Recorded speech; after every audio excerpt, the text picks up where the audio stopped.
ठाण्यामधली बरं मला या ठिकाणी एक मी सांगू इच्छिते खरं तर या ठिकाणी ठाण्यामध्ये धक्कादायक चित्र समोर येत आहे। ठाण्यामध्ये खरं तर सुरुवातीला असा कौल होता राजन विचारे विजयी होतील, पण धक्कादायक असं कळतंय की ही ठाण्याची जागा नरेश मस्के मारणार आहेत, त्यामुळे ती महत्वाची आहे। ठाण्यामध्ये एक दुरुस्ती समोर आलेली आहे, ठाण्यातली जागा ही अर्थातच नरेश मस्के मारणार असल्याचं म्हटलं जात आहे।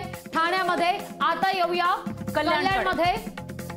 कल्याणमध्ये श्रीकांत शिंदे विजयी होणार आहेत। शिवसेनेचे अर्थात शिवसेनेकडून श्रीकांत शिंदे यांचं पारडं सुरुवातीपासूनच जड मानलं जात होतं। लोकशाही मराठीचा हा एक्झिट पोल कल्याणमध्ये वैशाली दरेकर या पराभूत होणार आहेत युबीडीच्या, तर श्रीकांत शिंदे हे विजयी होणार आहेत।